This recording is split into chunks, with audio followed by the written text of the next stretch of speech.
Hello, good evening everyone. Welcome back to our channel UGC NET JRF paper 1, जिसमें हम आपके लिए unit 9 के कुछ एक्सरसाइज क्वेश्चंस लेकर आए हैं। तो आज की वीडियो जो है हम जल्दी से स्टार्ट करते हैं ताकि ज़्यादा से ज़्यादा क्वेश्चंस को कवर कर पाएँ। Topic is exploitation of natural and energy resources unit 9। ये जो हमारा आज शायद इस टॉपिक का लास्ट वीडियो है। नेक्स्ट हम जो वीडियो आपके सामने अपलोड करेंगे वो हमारी न्यू टॉपिक पे होगी। तो आई होप आपको जितने भी क्वेश्चंस मिले होंगे, अब तक आपने जितनी वीडियोस हमारी देखी होंगी, तो आपको बहुत ज़्यादा बेनिफिट्स रहे होंगे। सारे क्वेश्चंस जो है प्रीवियस ईयर में आए हुए हैं।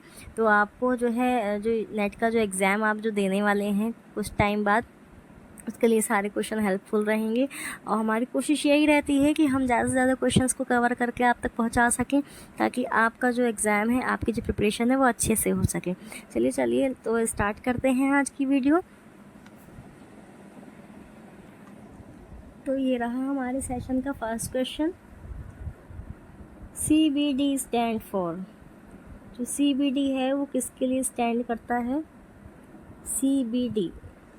Option A coal bed methane, option B cheap bed methane, option C commercial bed methane, option D none of the above. CBD की फुल फॉर्म क्या है, वो किसके लिए स्टैंड करता है? तो CBD जो है वो कोल बेड मीथेन को क्या करता है, कवर करता है यानी स्टैंड करता है। CBD means coal bed methane, right. इस क्वेश्चन का ऑप्शन जो है वो ए वाला करेक्ट हो जाएगा। Next move to the next question. The energy source that eventually runs out of stock is known as। मतलब कि जो इवेंचुअली जो सोर्स होते हैं एनर्जी का वो आउट ऑफ स्टॉक किसकी वजह से हो जाते हैं?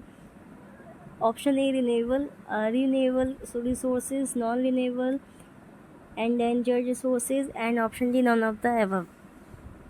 तो देखिए जो एनर्जी के रिसोर्स होते हैं वो इवेंचुअली जो आउट ऑफ स्टॉक रहते हैं उनको क्या कहते हैं? उनको कहते हैं B non renewable resources. Non renewable resources मतलब जिनको दोबारा रिन्यू नहीं किया जा सकता है, वही इवेंचुअली क्या होते हैं, आउट ऑफ स्टॉक नेम से क्या होते हैं, जाने जाते हैं।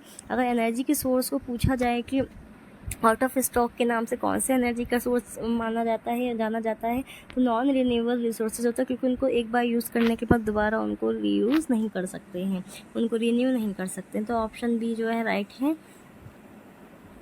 Option C next question.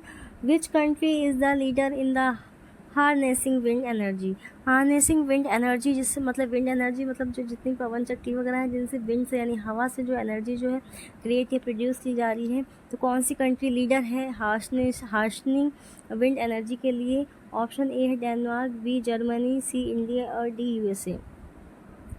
तो ऑप्शन जो बी है हमारा जर्मनी वो राइट आंसर है। और देखिए हमें पता भी है कि जो जर्मनी है वो बहुत ज़्यादा इको फ्रेंडली है। जर्मनी, जापान, ये जिस टाइप के जो कंट्रीज़ हैं वो इको फ्रेंडली हैं बहुत ज़्यादा। तो जो विंड एनर्जी है वो सबसे ज़्यादा कंट्री कौन सी लीड कर रही है हार्नेसिंग के लिए? हार्नेसिंग के लिए सबसे ज़्यादा जो कंट्री जो लीड कर रही है वो है Germany, B option. Next, Which of the following country is a pioneer in the production of shale gas? Shell gas के लिए जो प्रोडक्शन हो रहा है, कौन सी कंट्री जो है उसमें पायोनियर है, मतलब सबसे ज़्यादा जो कौन सी इन फॉलोइंग कंट्रीज़ है जो ऑप्शन ABCD दिए हुए हैं उनमें से कौन सी कंट्री जो है वो शेल गैस की प्रोडक्शन के लिए है? तो ऑप्शन ए है China, B USA, C Brazil and D Saudi Arabia. तो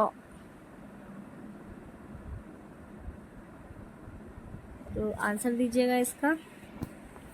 तो ऑप्शन जो बी है USA इसके लिए राइट आंसर हो जाएगा।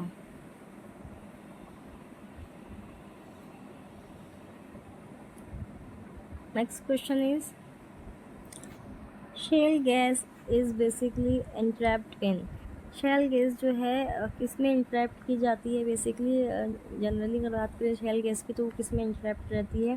ऑप्शन ए है Ignatius rock, sedimentary rocks, metamorphic rocks या नन ऑफ द अबव। ये जो रॉक्स होती हैं हमारे जो सॉइल है, सॉइल में बहुत सारी जो है रॉक्स हैं, जो सेडिमेंट्री रॉक्स हो गई, इग्नियस हो गई, मेटामॉर्फिक हो गई, इनकी जो लेयर्स हैं, तो इनमें से कौन से में शेल गैस को इंट्रैप्ट किया जाता है, किसमें मिलती पाई जाती हैं? तो ऑप्शन बी है सेडिमेंट्री रॉक, ये राइट आंसर है।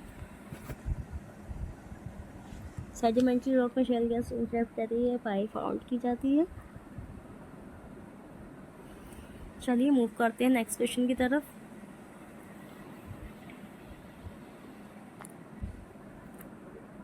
With which of the following source of energy the term hydraulic fracturing and fracking is associated with? मतलब कि इनमें से कौन सा एनर्जी का सोर्स ऐसा है जिसमें कि जो टर्म है हाइड्रोलिक फ्रैक्चरिंग, फ्रैकिंग, किस सोर्स ऑफ एनर्जी से क्या है रिलेट करता है, एसोसिएट करता है? ऑप्शन ए है coal bed methane, option B conventional gas production, C shale gas exploitation and D hydro electric power. तो हमें ये बताना है कि कौन सा, ये सारे जितने भी एनर्जी के सोर्स हैं इनमें से कौन सा जो है वो फ्रैक्चरिंग, हाइड्रोलिक फ्रैक्चरिंग, फ्रैकिंग को एसोसिएट करता है, किससे जुड़ा हुआ है ये शब्द, किन से जुड़ा है ये? तो ऑप्शन नंबर जो सी है शेल गैस से जुड़े हुए हैं ये सारे शब्द। हाइड्रोलिक फ्रैक्चरिंग और फ्रैकिंग जो है वो associate with shell gas exploitation. इससे पहले आगे का क्वेश्चन हम स्टार्ट करें, एक बहुत इम्पॉर्टेंट आपको हमें एक न्यूज़ देनी है, एक इन्फॉर्मेशन देनी है। इनफैक्ट जैसे अगर आपको हमारी वीडियो अच्छी लगती है तो आप लाइक शेयर सब्सक्राइब तो करते ही करते हैं। अभी यूट्यूब में एक ऑप्शन और आ गया है जहाँ पे आप सुपर थैंक्स हमको दे सकते हैं।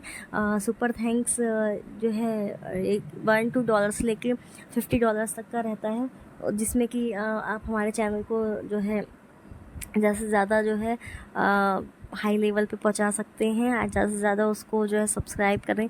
देखिए मतलब ये है जैसे कि जहाँ पे लाइक और अनलाइक का जो ऑप्शन आता है उसी सीरीज़ में जब हम थोड़ा सा आगे बढ़ते हैं जहाँ पे सेव, डाउनलोड ये सारे ऑप्शन होते हैं, उसमें एक थैंक्स का ऑप्शन आता है, उसे सुपर थैंक्स कहते हैं। तो आप चाहें तो हमें सुपर थैंक्स देकर भी हमारी वीडियो को क्या है कुछ पॉइंट्स जो हैं वो डोनेट कर सकते हैं, कुछ $, डोनेट कर सकते हैं।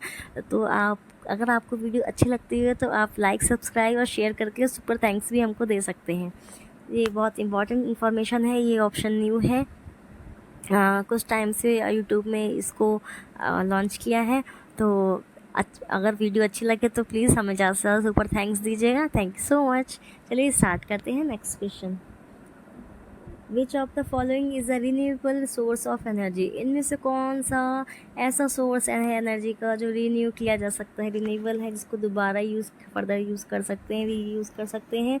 ऑप्शन ए है uranium, B petroleum, C coal and D biomass. तो देखिए बायोमास जो है वो आपको पता है नेचुरल प्रोसेस है, नेचुरल एनर्जी प्रोसेस है, प्रोड्यूसर है, नेचुरल एनर्जी सोर्स है। तो जो रिन्यूएबल की बात कर रहे हैं तो जो बायोमास है वो इसके लिए राइट आंसर होगा।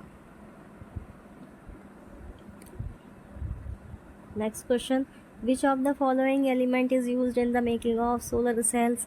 इनमें से कौन सा ऐसा जो एलिमेंट है सोलर सेल्स को बनाने में यूज़ होता है?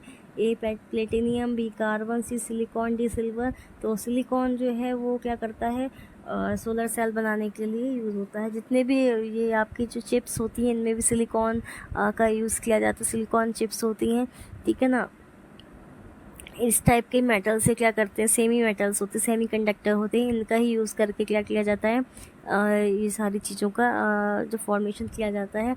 तो element is used in the making of solar cell is known as silicon. Next is the metal used in a solar panel. Solar panel में कौन सा मेटल यूज़ किया जाएगा? गोल्ड, कॉपर, सिल्वर, निकल। तो देखिए सिल्वर किया जाएगा। क्यों किया जाएगा? हमें मालूम है कि जो सिल्वर है वो लाइट का क्या है, गुड कंडक्टर है। तो सिल्वर जो है क्या करेगा, लाइट का गुड कंडक्टर होने की वजह से सोलर पैनल में सिल्वर मेटल का ही यूज़ किया जाता है।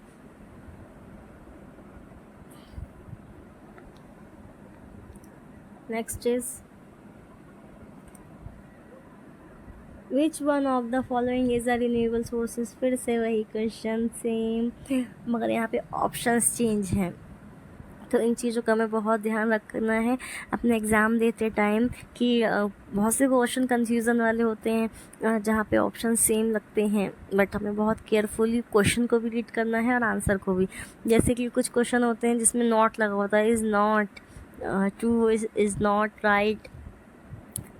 तो वहाँ हम जल्दबाजी में क्या करते हैं, क्वेश्चन पूरा पढ़ लेते हैं और नॉट हमको जो है दिखाई ही नहीं देता, हम उसको रीड ही नहीं करते हैं, और जो ऑप्शन नहीं वाला होता है उस पर टिक करना होता है, जो रियली है उस पर टिक कर देते हैं। तो इन चीज़ों पे, छोटी छोटी चीज़ों पे हमें बहुत ध्यान रखना है। चलिए, इसमें पूछा रिन्यूएबल सोर्स क्या नहीं, मगर यहाँ पे ऑप्शन सारे चेंज हैं। ए नेचुरल गैस है, बी पेट्रोलियम, सी ग्राउंड वाटर, डी कोल। तो रिन्यूएबल रिसोर्स वाटर है, ग्राउंड वाटर क्या है, रिन्यूएबल रिसोर्स का वर्क करेगा।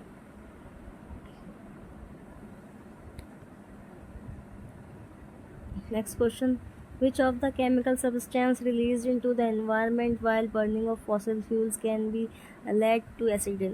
मतलब कि यह है कि जो फॉसिल फ्यूल को जब बर्न किया जाता है ना, जलाया जाता है, फॉसिल फ्यूल एंड जीवाश्म ईंधन जो होती है, जितनी ईंधन, उनको जब जलाया जाता है तो इन्वायरमेंट में ऐसी कौन सी सब्सटेंस या केमिकल जो है वो रिलीज़ होता है जिससे कि एसिड रेन हो सकता है।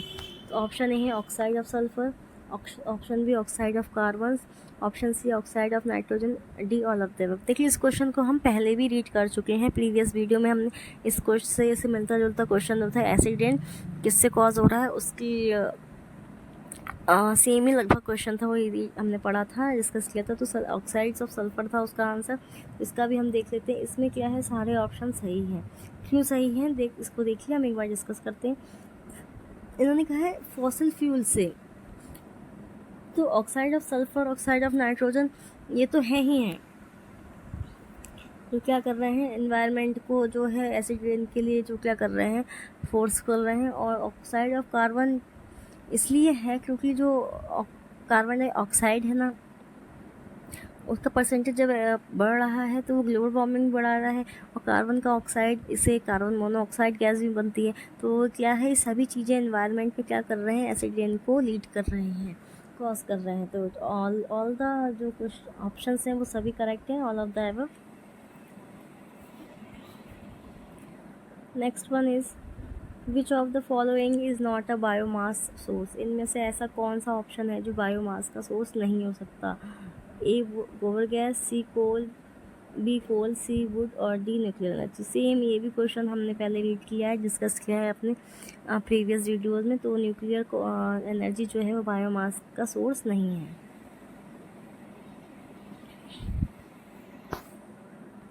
Next is the energy which is not derive from the sun. ऐसी कौन सी एनर्जी है जो सन से डेराइव नहीं है, biomass, fossil fuel, nuclear energy, geothermal energy. तो जियो थर्मल एनर्जी जो है सन से डेराइव्ड नहीं है।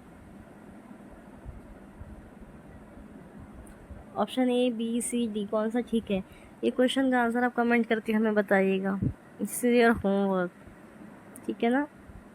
The energy which is not derive from the sun is biomass, fossil fuels, nuclear energy, geothermal energy.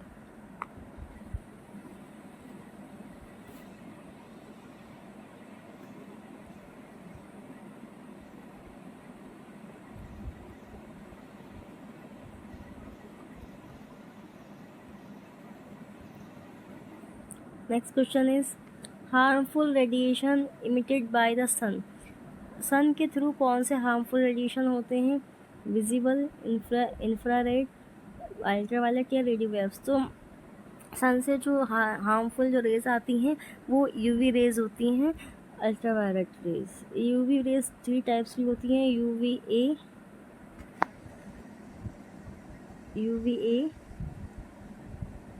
UVB और UV gamma. 3 types की होती हैं ये, और ये बहुत ज़्यादा हार्मफुल होती हैं हम लोगों के लिए, क्योंकि डायरेक्ट यूवी रेज़ के कांटेक्ट में आने पे हमें स्किन कैंसर, आइज़ जो है इचिंग, आइज़ में रेडनेस, बहुत सारे प्रॉब्लम्स जो हैं क्रिएट हो जाते हैं। तो यूवी रेज़ जो होती हैं सन की, वो हार्मफुल होती हैं ह्यूमंस के लिए।